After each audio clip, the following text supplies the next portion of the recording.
determine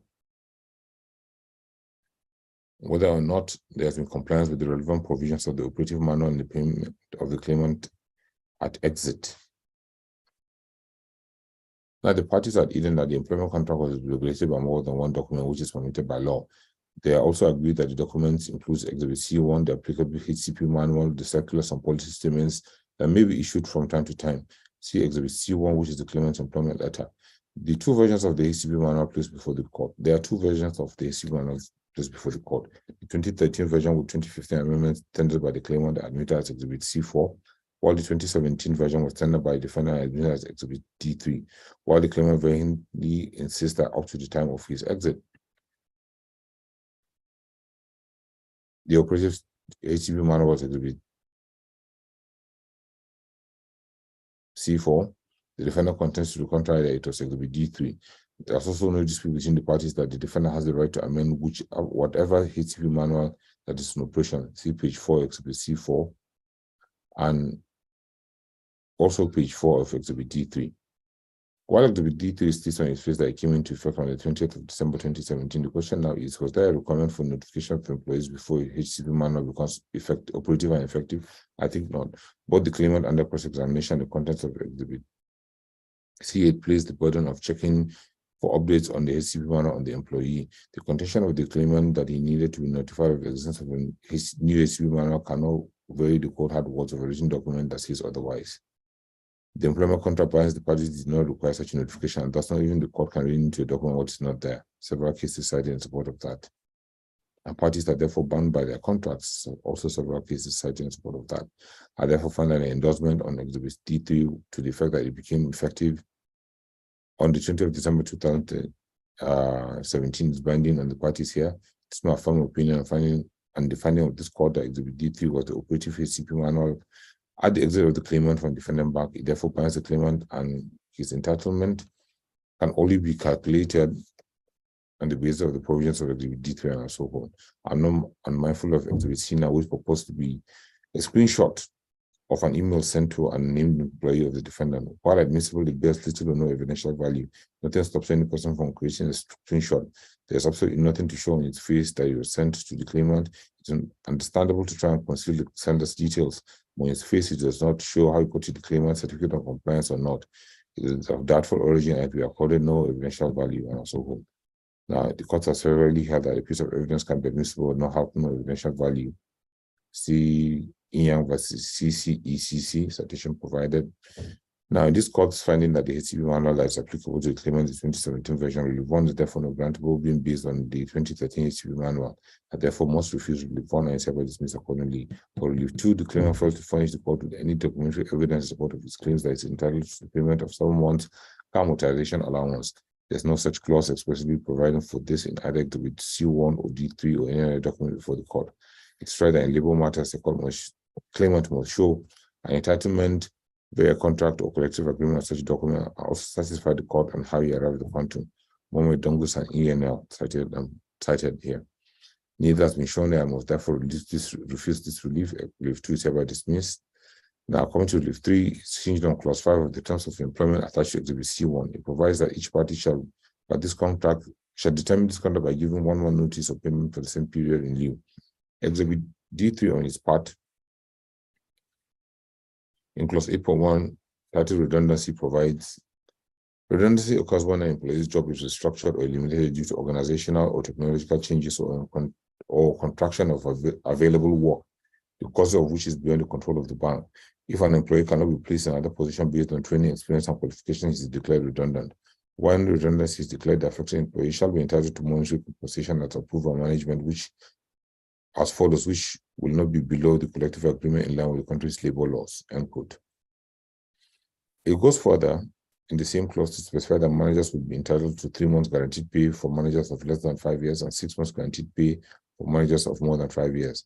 Having carefully examined this exhibit, there are 2 conclusions that come into mind. First of all, redundancy payment is said to be independent of the payment in lieu of notice. The redundancy payment is said to be monetary compensation for the loss of work. Salary in lieu of notice is not a compensation, but a prescribed entitlement under the contract of employment. The payment under the redundancy clause is also obligatory For I sit preceded by the word shall, which does not connote any discretion. See Speaker Kaduna State House of Assembly versus and others versus common others citation provided. As stated earlier, payment in lieu of notice is not a compensation but a right, while redundancy payment is a compensation that is obligatory and binding on the defendant to make in these circumstances. The claimant is therefore entitled to the 1 month salary in lieu of notice and at home. For the redundancy payment, what is clearly spelled out before the court is in line with the terms of the redundancy policy. Your term of benefits are as follows: 5 years and above to Keystone Bank, 6 months guaranteed pay, which is 6,195,771.36. Now, it is not a contest between the parties that the claimant only served as a manager for less than 5 years. The redundancy policy that the defendant relies upon has validated its position, and the court has validated its application is Exhibit D3, which only provides for 3 months pay for managers who are served for less than 5 years. I'm therefore obliged to agree with counsel to defendant that the claimant is only entitled to 3 months pay as a redundancy pay, in addition to the 1 month salary in lieu of notice. Defendant considered to the payment of 1 month salary in lieu of notice in his prior address.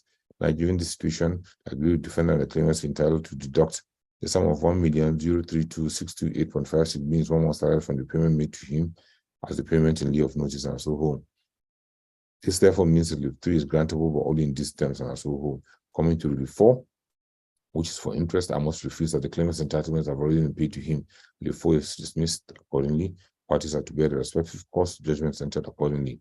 Now, for the counterclaim, in view of this court's findings, the substantive suit, I filed out why the sum of 6,195,771.30 was indeed paid in error to the defendant to the counterclaim by virtue of the fact that he had not spent 5 years as a manager with the counterclaimant. The counterclaimant is only entitled to recover what is due to it. The claimant is entitled to the sum of 3,097,885.23 from the payment already made to him. This in addition to the 1 month salary in the sum of 1,032,628.56. The defendant to the counterclaimant is entitled to deduct from the said payment of 6,195,771.36 and so on. While being aware the defendant to the counterclaim did not explicitly seek an order to retain the 3,097,885.23, the court can make this consequential order to give effect to the judgment to avert injustice or to give effect to his orders. See the case of Gabo and British Airways. Relief A to the counterclaim only succeeds therefore to this extent. Coming to Relief B, which is uncontested and the court already held that the defendant to the counterclaim is entitled to this relief. Relief B therefore succeeds and is hereby declared as paid. Relief C also succeeds to the extent that the claimant is hereby ordered to refund the sum of 2,065,256.67 to the counterclaimant, being the sum it is entitled to after the entitlements of the defendant to counterclaim are deducted from the payment excuse me, of 6,195,771.36 made to the defendant to the counterclaim. Relief D, which is in the alternative, can only be granted if where the main reliefs fail. Having succeeded in main reliefs in part, there exists no basis for this award. Relief D is thereby dismissed.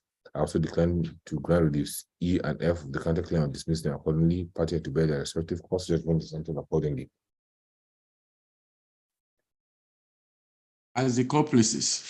Now, for Ezenwe Ekpa and Chief Ephraim Kezie and Kevin Wengwe, right? It is the exact same decision as counsel know, right? I have the court hereby for Ezenwe Ekpe and Keystone Bank.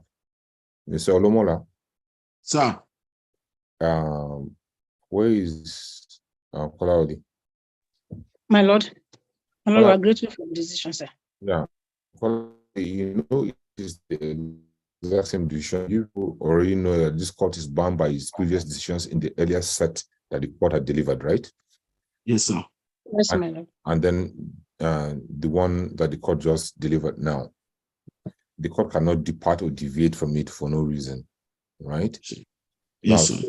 For yes, ma'am. Ezenwe Ekpe, and Keystone Bank, right? I hereby adopt my reasoning and conclusions in Benjamin Eluem, right? Sure. But for clarity, right, I need to pronounce upon which reviews have been granted and which ones have been refused, right? As the court places. Yes. Now, so for Ezenwe Ekpe, I don't know what's wrong with Ekpe. Ekpe, sir. Ekpe, yes. For Ezenwe Ekpe, Relief 1 was also refused, as in all true because the court had already found that the operative HCP manual is the 2017 one, and relief 1 was based on the 2013, right? Yes, sir. So relief 1 for Ezinwe Ekpe is hereby refused, and right for relief 2.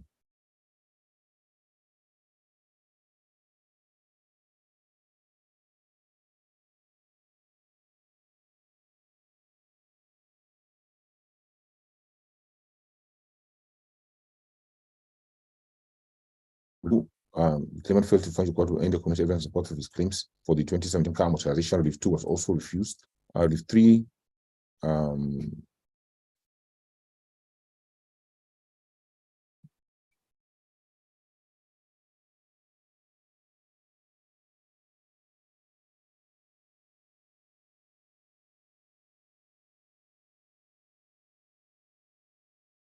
relief 3 is grantable and that succeeds for Ezinwe Ekpe. Defendant ordered to pay the claimant his 1 month salary and leave notice in the sum of 1,220,559.92 within 90 days of today. Relief 5, which is for interest, only succeeds as to the 1 month salary, and 300,000 awarded as costs in favor of the claimant to be paid by the defendant. As the court pleases. Now, Yes. Uncle the Jesus.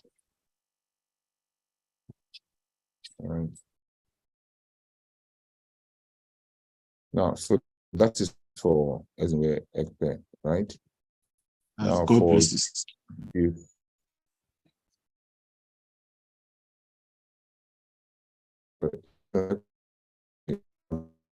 Ezinwe Ekpe, check.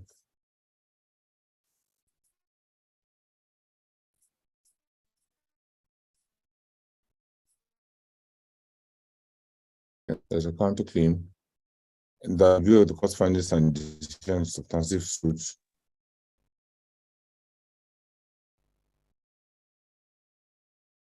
relief A of the counterclaim was dismissed. Relief B was granted because it was uncontested, and the defendant to the counterclaim had already considered that the counterclaimer considered the defendant to the counterclaim was entitled to it. The B of the counterclaim succeeds. The T and D both fail as there was no basis for the existence for the award, for the grant of the award. That is for the counterclaim in Ezinwe Ekpe. All right. As the court pleases. Now for Chief If As the corporate. Chief is My lord, before we go to the frame, sir, I have an observation. okay. Relief 4 of the claimant's claim for relocation allowance. The lordship had not pronounced on that. No, relocation allowance was also refused because there was nothing placed before the court. So that's before, right? Yes, my lord. Hold on.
The same, okay.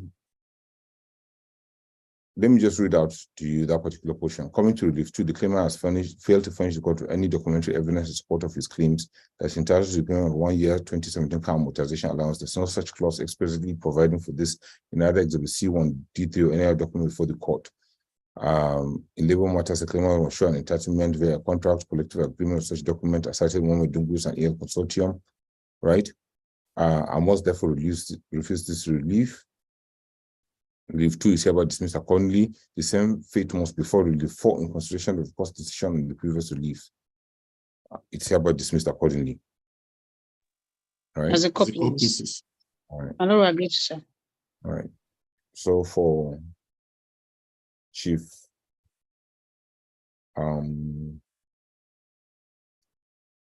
Ephraim Kezenwoha,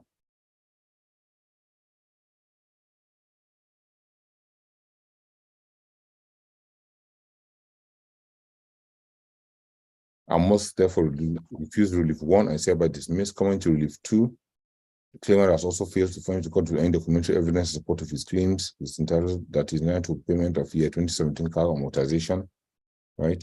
So, in some particular case, there's no clause expressly providing for that in either Exhibit C2 or D3 or any other document for the court. Exhibit C10 predates Exhibit C2, and all this speaks to the repayment amortization of the car allocated to the claimant. The payments shown thereto were as at 2010, and for a 4-year period, it does not confer any right on the claimant for the amount claimed in relief 2. Cited Dungus as well. I must refuse this relief, and relief 2 is hereby dismissed. And also relief 4. Also relief 4 is hereby refused as well because of a lack of evidence. Show the encashment of unused leave days from which the evidence from the evidence. There was no evidence that shows an entitlement to the encashment of unused leave days from the evidence before the court, which are usually forfeited, where the employees are not utilized same in the course of the year. Relief 4 is also dismissed accordingly. Coming to relief 3, relief 3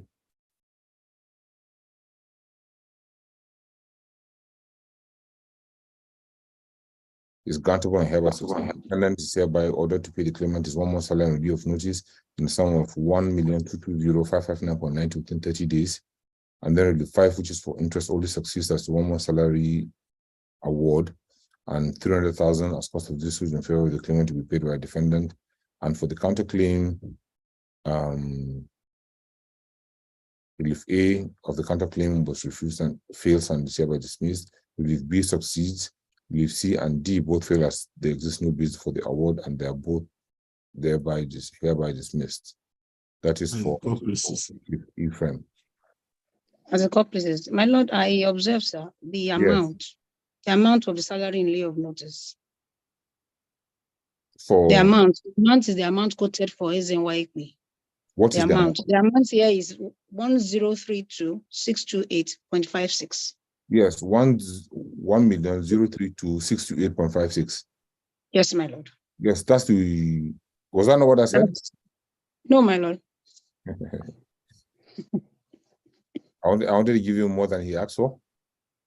Not necessarily. It's just that the figures are similar because of the similarity of the cases. I mean, My lord agrees, sir. It's the 1 million. Let me cross check and be sure.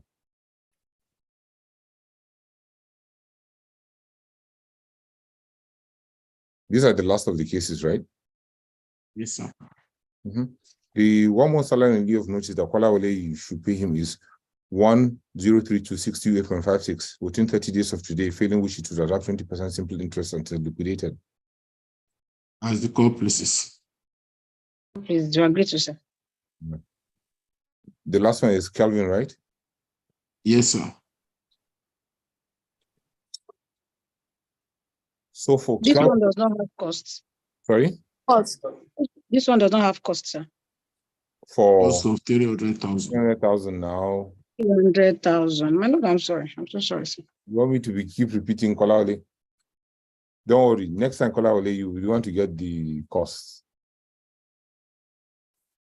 I did not say solicitors' fees, Kolawole.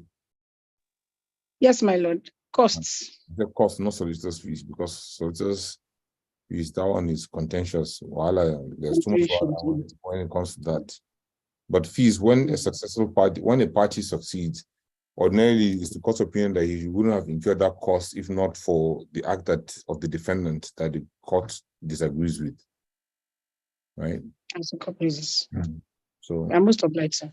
right. So for Kelvin Idigbe, I mean, I wish I could just send you the soft copies, but I don't trust you, Kolawole. You go and change something. My lord, it's not safe, sir. It's not Hard safe. copy. Yes, my lord, hard copy is safer for both parties. I know now. And it's not only hard copy, it's certified true copy. Certified to Exactly. copy, yes, my lord. You just meet the registrar. I would sign and you will get it by latest by Friday. As the court pleases. Yes, my I'm lord. going to sit in Lagos in May, but I don't want to say I'll bring it along. So I'll send it. I'll give them at the Abuja. I'm presently in Abuja, so I'll give them in the Abuja division. Hawa Akubu will send it down. Yes, sir. As a couple is. So for Kelvin Idigbe, Relief 1 refused and dismissed. Relief 2 also dismissed. And Relief 4 as well. Relief 3 succeeds. Oh, hold on.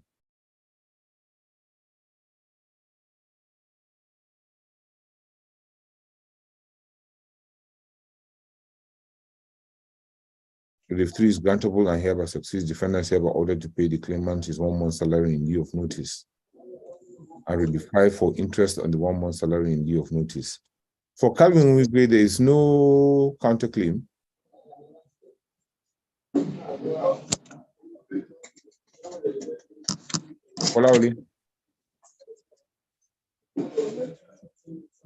Kolawole. I'm looking through it, sir. Mm. I'm not sure. There's no counterclaim. Reliefs 3 and 5 only succeeds as to interest and 300,000 naira as cost of this suit are all in favor of the payment to be paid by the defendant. As the court pleases. This matters, right? As a couple is. Thank you, gentlemen, for your patience. Now, you may notice one thing. I'm surprised nobody drew the court's attention to it anyway. But I thought at least one of the counsel, even Chief Paul, would have said something. Today is not day 90. Right? Sir? Today is not day 90. Day 90. Okay. Since adoption, right? Day 90 was yesterday. Wow. Right? But in view of Section 15 of the Interpretation Act, right? Yes, sir. Now, a reference to an enactment to a period of days shall be construed where the period is taken from a particular event here being the day of adoption, right? You don't count the day of adoption as excluding the day on which the event occurs, right? Right? And then where apart from this paragraph, the last day of the period is a holiday, as continue until the end of the next day following which is not a holiday. Yes, sir. So you understand? By protection of the Interpretation Act, because the day 90 fell on Monday, which is a public holiday. So today is day 90 till the end of today, by virtue of Section 15(2) of the Interpretation Act, okay? Yes, sir. Just so that in case somebody is going upstairs, you bear that at the back of your mind in case you're formulating your grounds of appeal. Well, my lord, I believe the 1999 Constitution has taken care of that loophole in 1979 Constitution. Whoever will make that a grant must show how it resulted in injustice to him. Yeah, miscarriage of justice. Yeah, that is true. I've seen decisions where parties have appealed because the judgment was delivered after 8 days after the 90th day. So the Court of Appeal held that if your own thinking is the court would have lost sight of the demeanor of witnesses and everything else, he is entitled to 3 months. How would 8 days, which is 1 week, affect him so badly? right? So thank you, gentlemen. Thank you for these Thank are you, the my last lord, sir. matters that we have, right? For Keystone Bank. Yes, Yes, sir. Yes, sir. yes. It's been a pleasure dealing with you people, and I will have your decisions ready for you by tomorrow. I'll give them Abuja tomorrow morning so they can Thank send you, it. sir. Thank you, gentlemen. Have a good day ahead. We're We are very grateful, grateful. sir. Okay.